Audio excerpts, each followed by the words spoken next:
రఘురామకృష్ణరాజు గారి కస్టోడియల్ కేసులో విజయపాల్ అరెస్ట్ అయి బెయిల్ రాని నేపథ్యంలో నిన్న కామెపల్లి తులసి అరెస్ట్ అవడం జరిగింది. ఈరోజు ప్రభావతి గుంటూరు జీజీహెచ్ హాస్పిటల్ వైద్యాధికారి ప్రభావతి హైకోర్టులో ముందస్తు బెయిల్ పిటిషన్ వేయగా హైకోర్టు కొట్టివేయడం జరిగింది. ఈ పరిణామ క్రమంలో జగన్ రెడ్డి ప్రీతిప్రాతుడైన IPS officer Sunil Kumar arrest అయ్యే అవకాశం ఉందా లేదా అన్న సందేహాలు వస్తున్నాయి. ఇవి జరుగుతున్న క్రమంలో అగ్రిగోల్డ్లో సునీల్ కుమార్తో కలిసి కామెపల్లి తులసి చేసిన అరాచకాలపై ఈరోజు మనతో పాటు మన స్టూడియోలో ఉన్నారు ప్రముఖ రాజకీయ విశ్లేషకులు అడుసుమిల్లి శ్రీనివాసరావు గారు. వారిని అడిగి మరిన్ని విశేషాలు తెలుసుకుందాం. సార్ నమస్తే. నమస్కారం అండి.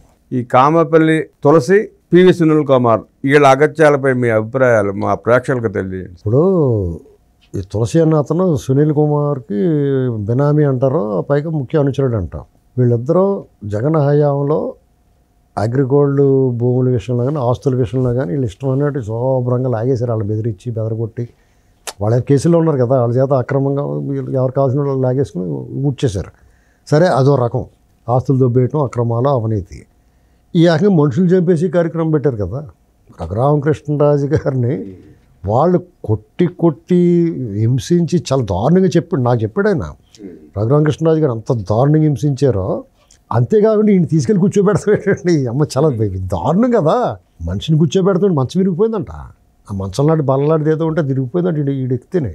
ఆ విషయంలో అసలు ఈ తెలుగుదేశం ఎమ్మెల్యే వెంకటరామ గుడివాడ ఎమ్మెల్యే వెళ్ళి అతనితో కలవటం, అతని వెనకాల బ్యాకింగ్, అతను కూడా ఇతను ముఖ్య అనుచరుడుగా ఉండటం అందరికీ షాకింగ్ అండి. ఇది అంటే గుడివాడ వాళ్ళకి ఏం తెలిసిందో తెలియదు, కానీ ఇది ఎప్పుడైతే రఘురామకృష్ణరాజు గారి కేసులో ఇతను ఉన్నాడని బయటకు వచ్చిందో పేరు అందరూ షాక్ తినేస్తున్నారు.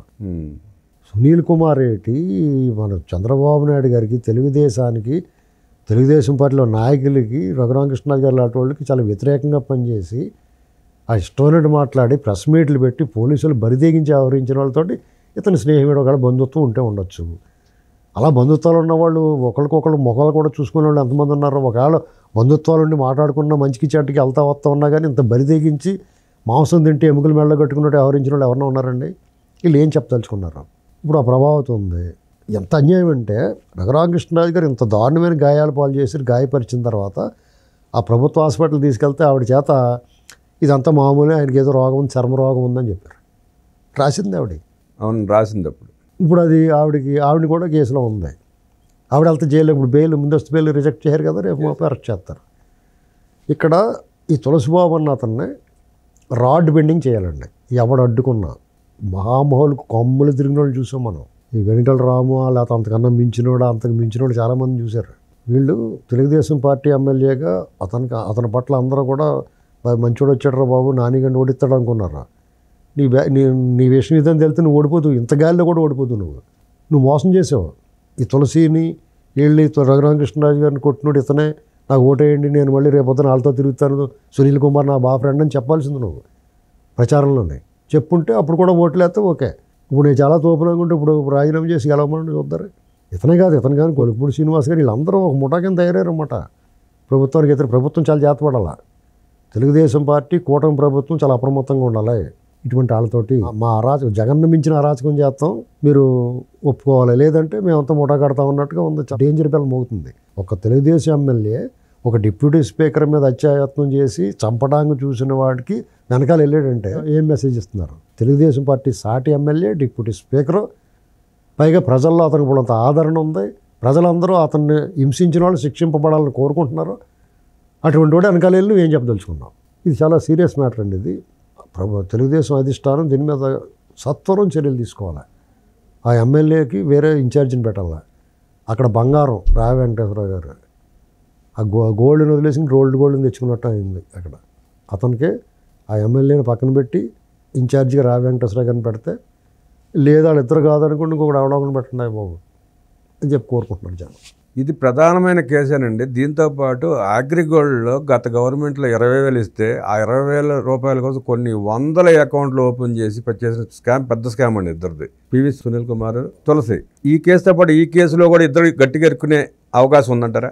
ఇప్పుడు ఈ కళ్ళ ముందు కనపడుతుంది. ఇప్పుడు ముంజేది కంగడానికి అర్థం ఎందుకని చెప్పేసి పగలు కన్ను కొడితే రాలేదు, కానీ పగలు చేయట్టుకుంటే రాలేదు, రాత్రి కన్ను కొడితే వస్తుందా అంటారా? మీకు తెలిసిన సామెత ఉంది, పగలో చేయట్టుకుంటే రాలేదంట కూడా. రాత్రి కనుగొడితే వస్తుందా, రాత్రి కనుగొడితే కనపడుతుందా దానికి ఏంటండి అంటే ఇది పచ్చి సామెత పల్లెటూరులో మా చెప్పుకునే సామెత. అలాగే ఇంత కళ్ళ ముందు ఈడే దొంగోడు ఈడే చంపేయడానికి చూసాడని తెలిసిన దాంట్లోనే ఇంకా ఏం అవ్వట్లేదు. ఆడేదో దొంగ అకౌంట్లో ఓపెన్ చేసి డబ్బులు కొట్టేశారంటే అది ఎప్పుడు తేలుతుంది. ఏమైనా కానీ అడ్డగోలుగా పోలీసు వాళ్ళు మంచి ఇటు చాలా ఎత్తులో ఉన్నాడు, ఈయన కొట్టాలంటే ఇంకా అంతకన్నా బలమైన వాళ్ళు ఉండాలి. తీసుకెళ్ళి ముందు కుమ్మేయాలి. ఆ కుమ్మేసే అవకాశం లేకుండా వాళ్ళు కొట్టు పెట్టేశారు.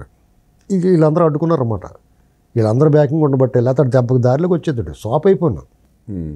ఏమైనా అన్యాయం అండి ఇది, చాలా దారుణం. ఇది టోటల్ టీడీపీ క్యాడరు నాలాంటి వాళ్ళతో మాట్లాడి చెప్పుకున్న దాన్ని మాట్లాడుతూ ఉన్నాం. ఇది వాళ్ళ క్యాడర్ మనోభావాలను గౌరవం ఇవ్వకపోతే ఆటోమేటిక్గా పార్టీకి నష్టం జరుగుద్ది. అది నష్టం జరగకుండా నష్ట నివారణ చర్యలు తీసుకోవాలని కోరుకుంటా ఉన్నాం. ఇదండి సంగతి.